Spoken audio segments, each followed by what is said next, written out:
పరమ భాగవతోత్తములై భగవంతుడిని చేసిన స్తుతి పాఠాలలో కూడా ఇటువంటివి పద్యాలు శ్లోకాలు కనపడుతుంటాయి.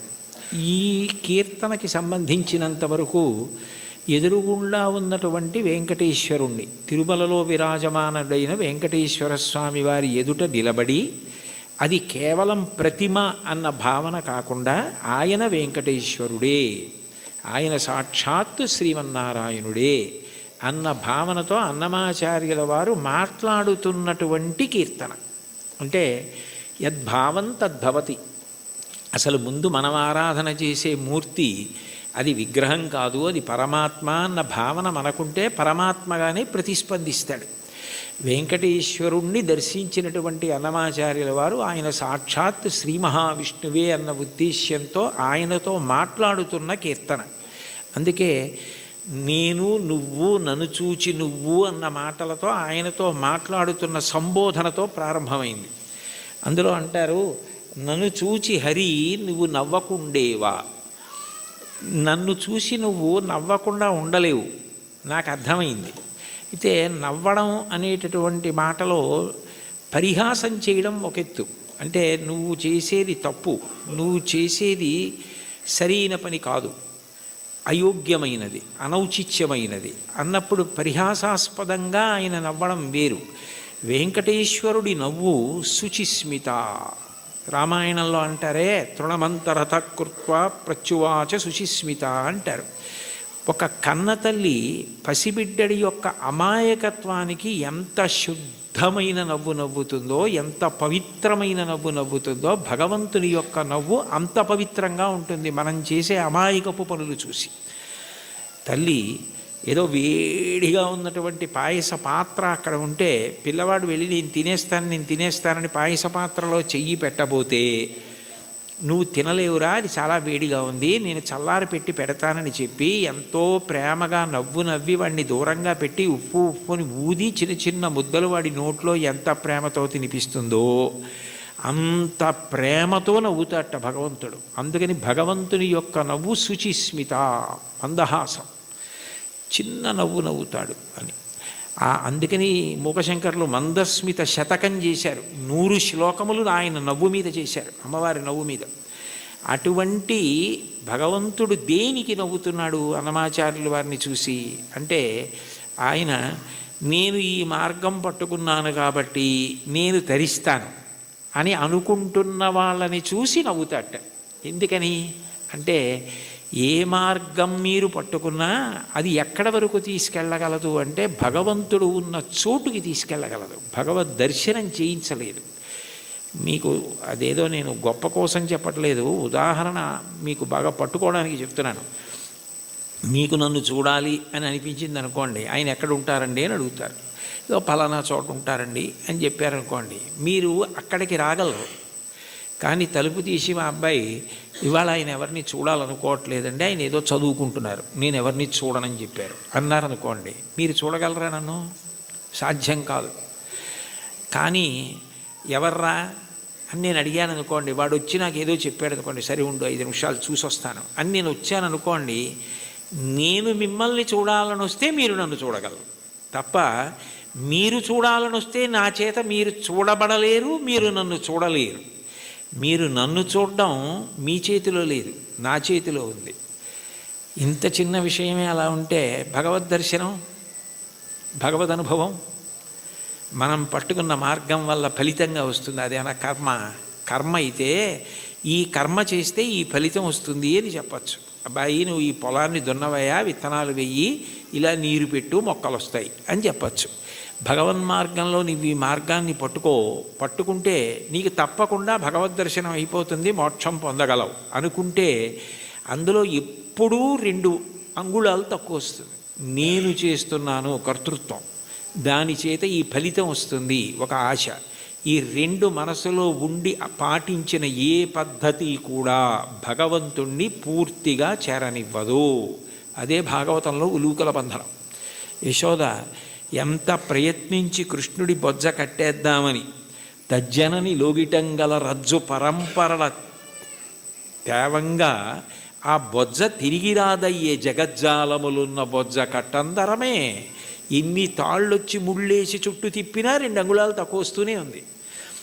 ఏమిటి 2 అంగుళాలే తక్కువ వస్తుంది? ఇన్ని తాళ్ళు ముడేసి పొట్ట చుట్టూ తిప్పినా పొట్టకి తక్కువ అవ్వకూడదు కదా, ఎన్ని తాళ్ళు కలిపి ముడేసినా 2 అంగుళాలే తక్కువ అన్న ఆలోచన ఆవిడికి రాలేదు. ఆవిడ మరిచిపోయింది. ఆవిడ ఇందులో నిమగ్నమైపోయిందంటే ఆయన కడదామనుకుంది అంతే.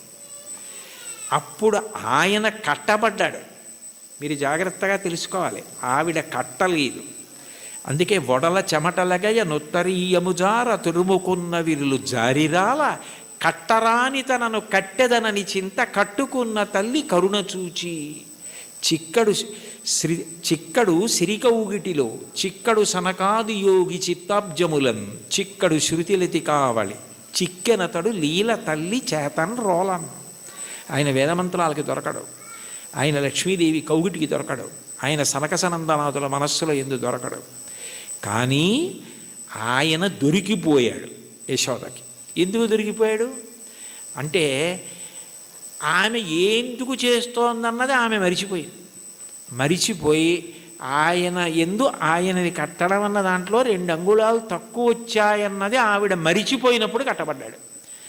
నేను ఇది చేస్తున్నాను, ఈ మార్గం పట్టుకున్నాను, దీనివలన ఇది కలుగుతుందని నువ్వు మరిచిపోయి ఆనందంతో అది చేసినప్పుడు ఆయన నీ చేత బంధింపబడతాడు. అదే మహాభారతంలో సహదేవుడు కట్టడం, అదే భాగవతంలో యశోద కట్టడం. అది లేనప్పుడు నేను ఒకటి పట్టుకుని ఇదిగో ఇది చేసుకొచ్చేస్తున్నాను కాబట్టి నీ దగ్గరికి వచ్చేస్తున్నాను, నువ్వు నాకు వశపడిపోతావంటే నేను గొప్ప ఆయన గొప్ప? అప్పుడు దానికి ఒక పాఠ్య ప్రణాళిక ఉంది. ఇలా చేసేస్తే ఆయన దొరికిపోతాడు. అలా ఎక్కడుంది స్వామి? అలా ఉందా అని చెప్పడానికి మనసుకు గోచరమా మాటలకు గోచరమా? మనసుకి నువ్వు దొరికిపోతావా? ఎలా దొరికిపోతావు?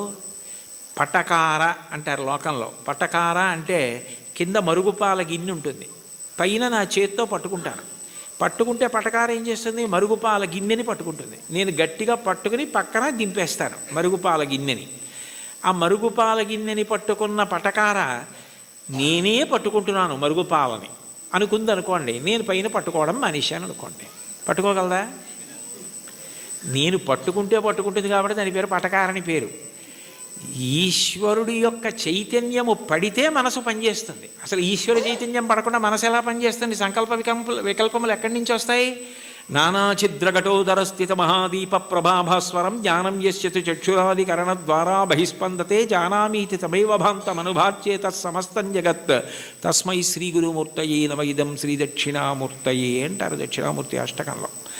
మనసు మాత్రం ఆయన ప్రభావం, వాక్కు ఆయన ఇచ్చినది. నేను ఇప్పుడు దీనికి ఇలా వ్యాఖ్యానం చేయాలంటే నేను ఎన్ని రోజులు చదువుకురాను దాన్ని? ఇక్కడ ఉన్న సమయాన్ని బట్టి ఏదో చెప్పాలంతే. నాకేదో భావన వచ్చిందనుకోండి, ఆ భావన నాలో కదిలినప్పుడు మూలాధార చక్రం దగ్గర నుంచి పైకొచ్చిన గాలి బ్రహ్మరంధ్రం దగ్గరికి వెడితే నువ్వు అట్లా నిర్గమించకూడదు, సమయం రాలేదని వెనక్కి తోసేస్తే నోటిలోకి వచ్చి నిలబడిన వాయువుని నాలుక కదిలి నొక్కితే సొట్టలు పడి గాలి అక్షరములై నా నోట్లోంచి బయటకు వస్తున్నప్పుడు అక్షరములు పదములై పదములు వాక్యములై నా భావనని పట్టుకుని ఆకాశగతమై వచ్చి మీ చెవులలోంచి లోపలికి వెడితే నా భావాలు మీ భావాలు అవుతున్నాయి. సభాభ్య సభాపతిభ్యశ్చ భో నమో నమో. అది చేస్తున్నవాడెవరు? నేను మాట్లాడుతున్నానంటే అర్థం ఎక్కడుంది దానికి? ఇది నేను వెళ్ళిపోయిన తర్వాత నేనే చెప్పాను వ్యాఖ్యానం అంటే ఇది అది చెప్పింది, నేను చెప్పింది అది చెప్పింది.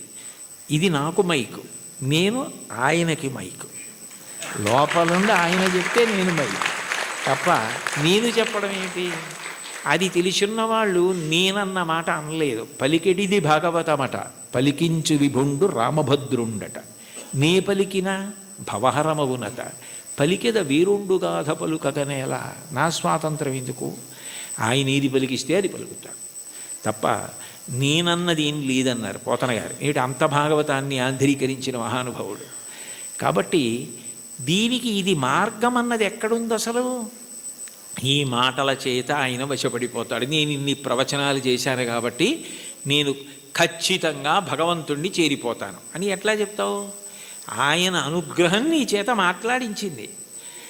నీవు మాట్లాడడంలో నిన్ను నువ్వు మరిచిపోతే మాట్లాడడం నీ నిప్పి మరిచిపోవడానికి, నీ బాధ మరిచిపోవడానికి కూడా కారణమైపోతాయి.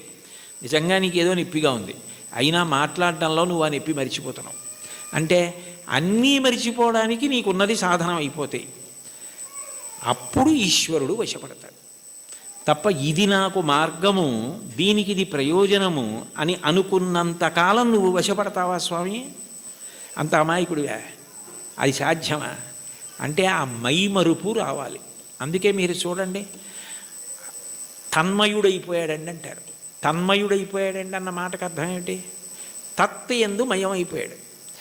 ఏమంటే మరి దొంగ మీ జేబులోంచి డబ్బులు తీసేస్తుంటే మీకు తెలియలేదా అన్నారనుకోండి, ఆ శోభారాజు గారు కీర్తన పాడుతున్నారండి, దాంట్లో తన్మయం అయిపోయానంటాడు.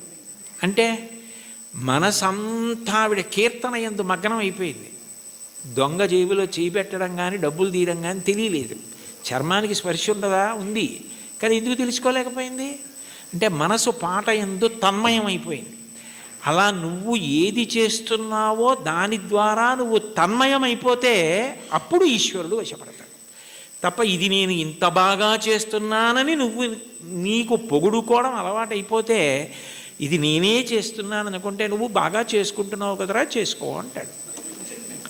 అది తన్మయానికి కారణమై, అందుకే చిట్ట చివరికి ఏదైనా ఎక్కడికి వెళ్ళాలి అంటే మౌనమునందు పర్యవసించాలి. చిట్ట చివరికి సంగీతము నాదమునందు, శబ్దం ఎక్కడ పుడుతోందో అక్కడ లయమైపోతుంది. నాదతను మనిషం శంకరం అంటారు త్యాగరాజస్వామి. అందుకే ఆ నాదము శంకర శరీరము, దాని యందు లయం అవ్వాలి. ఇక్కడ ఉన్నారు కదా మంజు భార్గవి గారు, శంకరాభరణంలో ఆయన ఏదో ఉరిమి ఉరుములు, మెరిసే మెరుపుల చిరుచిరు నవ్వులు కాబోలు, సరిసరి నటనలు కాబోలు అని పరవశాన శిరసూగంగా ధరకు జారెన శివగంగ నాగానలహరి నువ్వు మునుగంగా అని పరవశించిన పరమశివుడు తల కిందకి జింపి చూస్తేట గంగ కింద పడి ఈయన తడిసిపోయేట. ఈయన గానలహరిలో ఆయన మురిగిపోయేట. అప్పుడు ఒక్క క్షణం ఆగిపోయాడు అనుకోండి, అప్పుడు నాదోపాసన చేసిన వాడను నీవాడను నేనైతే, అది నాదమునందు ఉపాసన. మౌనమునందు వెళ్ళిపోవాలి.